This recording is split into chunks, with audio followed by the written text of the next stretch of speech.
morning students, welcome all of you to my channel MVIC Maths and Physics. Today in this lecture I will teach you the Maxwell's equation. Maxwell scientist हैं, इनके बारे में आप पहले भी जान चुके हैं। मैक्सवेल का दक्षिणावर्ती पेज का नियम जो था वो वही मैक्सवेल हैं। तो मैक्सवेल ने क्या किया है कि जो विभिन्न प्रकार के नियम आप पीछे पढ़ के आए हैं, गॉस थ्योरम पढ़ के आए हैं, फैराडे का वैद्युत चुंबकीय प्रेरण का नियम पढ़ के आए हैं, एम्पियर का परिपथीय नियम पढ़ करके आए हैं। तो इन्होंने वैद्युत या चुंबकत्व के गुणों को अलग अलग प्रकार से डिफाइन करके और अपनी इक्वेशन प्रस्तुत की थी।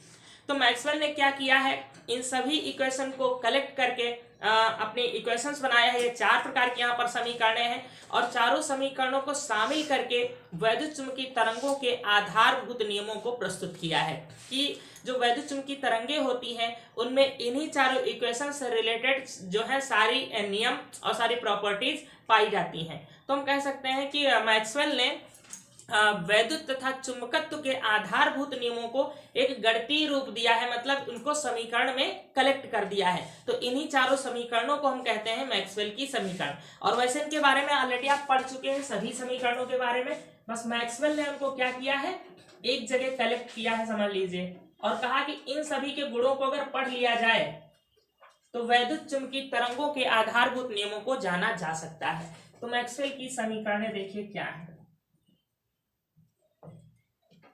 तो क्या इसमें लिखेंगे कि मैक्सवेल ने वैद्युत तथा चुंबकत्व संबंधी सभी समीकरणों को कलेक्ट करके एकत्रित करके वैद्युत चुंबकीय तरंगों के आधारभूत नियमों को प्रस्तुत किया है। उसमें जो पहली समीकरण होती है नंबर 1 तो होती है गॉस की गॉस की फ्लक्स से संबंधित प्रमेय जो दी थी। सबसे पहली गॉस की प्रमेय आप पढ़ चुके हैं। गॉस की प्रमेय जो पहली इक्वेशन इनकी है वो गॉस की प्रमेय से ली गई है। गॉस की प्रमेय जो स्टेटमेंट था वही स्टेटमेंट यहाँ पर बोला जाएगा कि किसी भी गॉसियन पृष्ठ से घिरा हुआ जो कुल फ्लक्स होता है वो इससे घिरे हुए कुल आवेश का एप्सिलॉन 1/एप्सिलॉन 0 गुना होता है। वही नियम बोलेंगे आप, गॉस का नियम ही बोलेंगे कि किसी भी गॉसियन पृष्ठ से अर्थात बंद पृष्ठ से जो घिरा हुआ या इससे बद्ध जो फ्लक्स होता है, कौन सा फ्लक्स होगा यहाँ पर, वैद्युत फ्लक्स। वैद्युत फ्लक्स जो वैद्युत फ्लक्स होता है वो इससे घिरे हुए कुल आवेश का 1/एप्सिलॉन 0 गुना होता है। और इस वैद्युत फ्लक्स को निकालने का जो आपका फार्मूला था वो ये था E.dA। ये दोनों यहाँ पर E और dA क्या थे, वेक्टर क्वांटिटीज थी। तो ये बराबर किसके आता था, Q/एप्सिलॉन 0। तो ये जो समीकरण प्रस्तुत की है इस समीकरण को हम कहते हैं मैक्सवेल की पहली समीकरण। तो कहने का मतलब यहाँ पर कि गॉस की प्रमेय को आप डिफाइन करोगे और गॉस की प्रमेय से जो स्टेटमेंट ये निकाल करके आया है कि वैद्युत क्षेत्र जो है उसका क्षेत्रफल के साथ समाकलन, या आप कहोगे कि वैद्युत क्षेत्र और क्षेत्रफल के अदिश गुणन का समाकलन जो है वो उससे घिरे हुए कुल आवेश का एप्सिलॉन 0 गुना होता है। चाहे आप इससे सूत्र से डिफाइन कर दो और चाहे आप गॉस की प्रमेय का कथन बोल दीजिए। गॉस की प्रमेय का कथन जो होता है वही ये लिखा हुआ है, पर इसको कहते हैं मैक्सवेल की पहली समीकरण। ऐसे ही जो चुंबकत्व संबंधी दूसरी इन्होंने गॉस ने दी है प्रमेय, गॉस की चुंबकत्व संबंधित प्रमेय, गॉस की चुंबकत्व संबंधी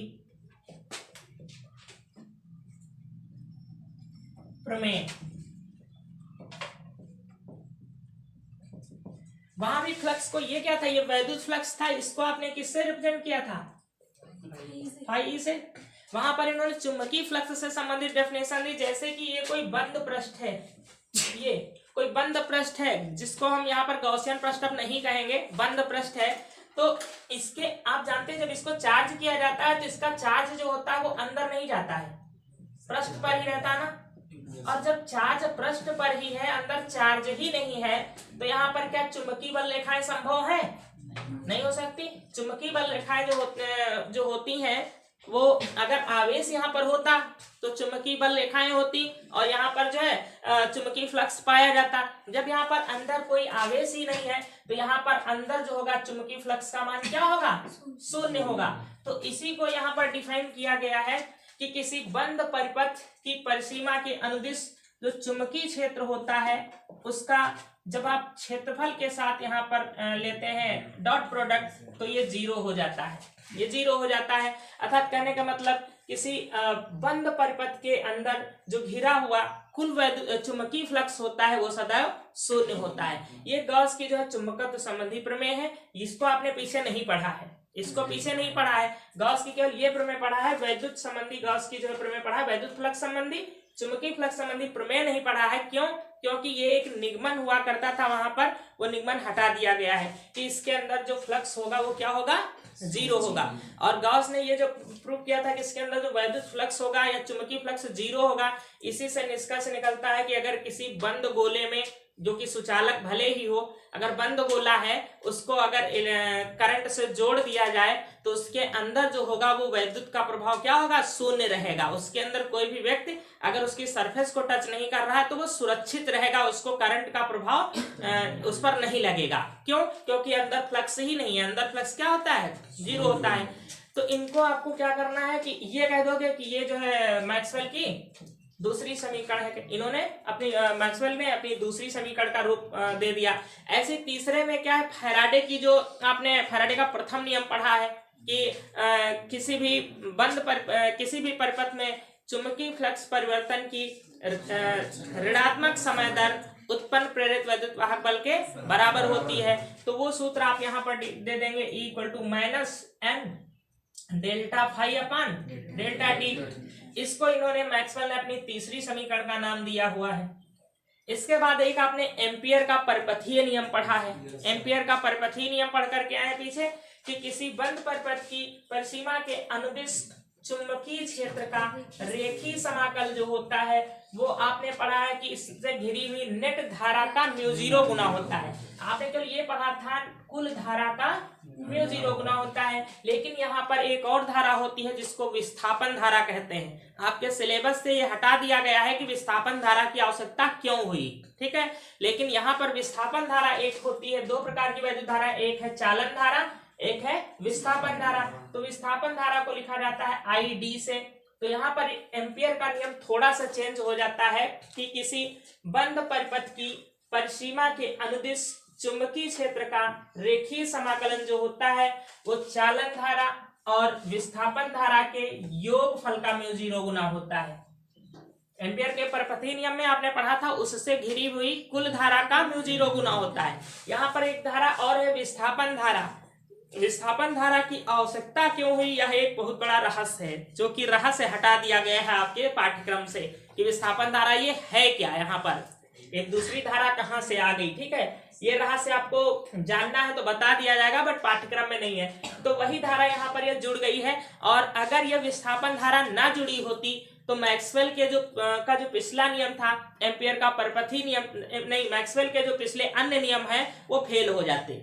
रहस्य यही है कि अगर ये विस्थापन धारा ना होती तो मैक्सवेल का जो पिछले रूल आप पढ़ करके आए हैं, मैक्सवेल के रूल फेल हो जाते। इसी वजह से विस्थापन धारा की आवश्यकता हुई। आपको शार्ट में ये तथ्य आप कह सकते हैं कि अगर विस्थापन धारा की खोज ना हुई होती, विस्थापन धारा के बारे में अध्ययन ना किया गया होता तो मैक्सवेल के जो पिछले रूल हैं वो फेल हो गए होते, ठीक है। विस्तार से समझना है तो अलग पूरा टॉपिक है इसका जो कि हट गया सिलेबस से।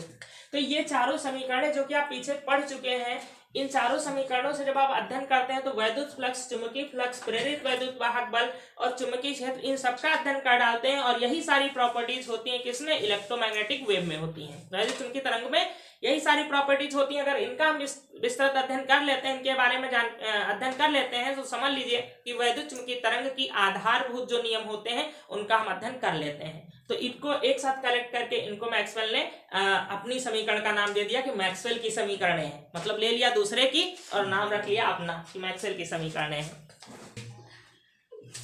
नेक्स्ट हेडलाइन आपका है वैद्युत चुंबकीय spectrum and A last headline है। देखिए जो आप सन स्पेक्ट्रम देखते हैं, सन स्पेक्ट्रम आप अभी कभी पहले पढ़े कि नहीं पढ़े? नहीं पढ़ा।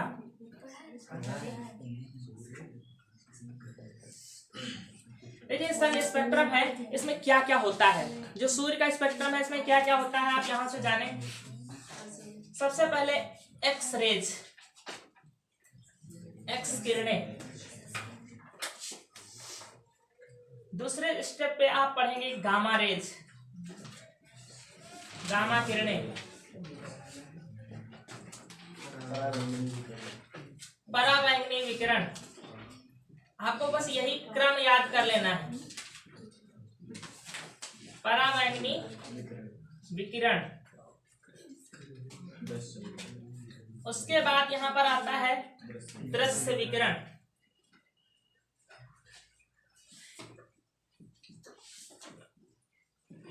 ये क्रम होता है, ऐसे नहीं कहीं भी लिख दें। उसके बाद बात आती है अवरक्त विकिरण।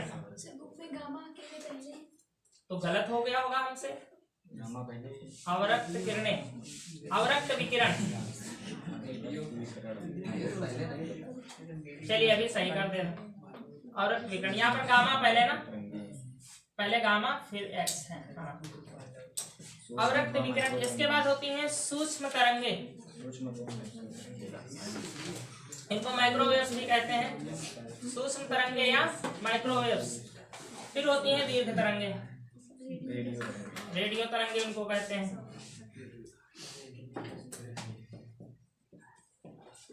तो इनकी विशेषता आपको याद करनी है। पहली बात आपको इसका क्रम याद कर लेना है। आपसे क्वेश्चन आता है कि तरंग दैर्घ्य के बढ़ते हुए क्रम में या आता है फ्रीक्वेंसी के घटते हुए क्रम में आपको इस स्पेक्ट्रम को लिखना होता है। तो सबसे पहले अगर हम तरंग दैर्घ्य की बात करें, तरंग दैर्घ्य को लैम्डा से रिप्रेजेंट करते हैं ना, तो इसकी जो तरंग दैर्घ्य होती है अगर ऊपर से नीचे आएंगे तो बढ़ते हुए चलती है, बढ़ती जाती है।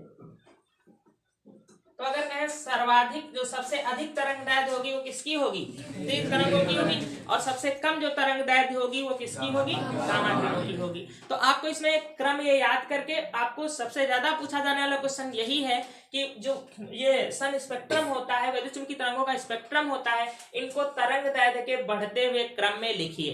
ये क्वेश्चन बहुत ज्यादा पूछा जाता है। या कहा जाता है फ्रीक्वेंसी के घटते हुए क्रम में लिखिए।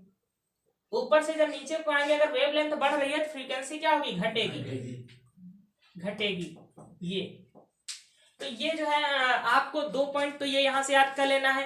पूरा रटना नहीं है आपको, इसमें रटोगे बहुत सारे तथ्य हैं कि इनका क्रम याद हो जाना चाहिए। जब क्रम याद हो जाएगा तो ऐसे याद करोगे, वेवलेंथ ऊपर से नीचे आने पर बढ़ती है और ये घटती है। अब यहाँ पर जो दृश्य विकिरण है, इसको आपने पढ़ा था हाई स्कूल में। दृश्य विकिरण में कितने भाग थे, जो प्रिज्म पर आपने आपतित करा करके 7 भाग पढ़े थे, 7 कलर्स होते हैं, विबज्योर। तो विबज्योर में आपने देखा था सबसे अधिक वेवलेंथ किसकी होती थी, सबसे अधिक वेवलेंथ तरंग दैर्घ्य रेड की होती थी, रेड की होती थी। तो अब यहाँ पर ये बनेगा VIBGYOR, अर्थात दृश्य विकिरण को जब हम यहाँ पर दिखाएंगे तो आर नीचे आ जाएगा। और जबकि हाई स्कूल में आपको पढ़ाए थे तो बीच नीचे से लिखे थे विबज्योर। क्यों, क्योंकि केवल इसको हम पढ़ा रहे थे। अब अगर बीच में हम यहाँ दृश्य प्रकाश के सभी जो है भागों को अगर दिखाना चाहें तो ऊपर से विबज्योर लिखेंगे, तभी तो देखो सबसे अधिक तरंग दैर्घ्य किसकी होगी, रेड की। ऊपर से नीचे आ रहे हैं तो तरंग दैर्घ्य घटती जा रही, बढ़ती जा रही है ना, तो V से R की तरंग दैर्घ्य अधिक होनी चाहिए। तो ये क्रम होगा। जबकि हम जब इसको अलग से पढ़ाते हैं इस प्रिज्म पे, तो प्रिज्म पे क्या होता है, इसका उल्टा क्रम देखने को मिलता है। जब आप प्रिज्म पे ऐसे डालते हैं प्रकाशित किरणें तो क्रम उल्टा होता है। सबसे ऊपर कौन सी रेज होती है, रेड होती है, और वायलेट वाली सबसे नीचे होती है। तो कंफ्यूज नहीं होना है। जब इसको दृश्य प्रकाश को प्रिज्म पर डालोगे तो ये दृश्य देखने को मिलेगा। यहाँ पर आप क्रम से लिखना चाह रहे हैं तो ये क्रम लिखेंगे। अब इसमें बात आती है इनकी उत्पत्ति कहाँ से होती है। तो हर एक किरण की उत्पत्ति आपको याद कर लेना है, और फ्रीक्वेंसी और वेवलेंथ जो बढ़ रही है ये याद कर लेना है। ठीक, बस और इसमें कुछ नहीं खास क्वेश्चन आने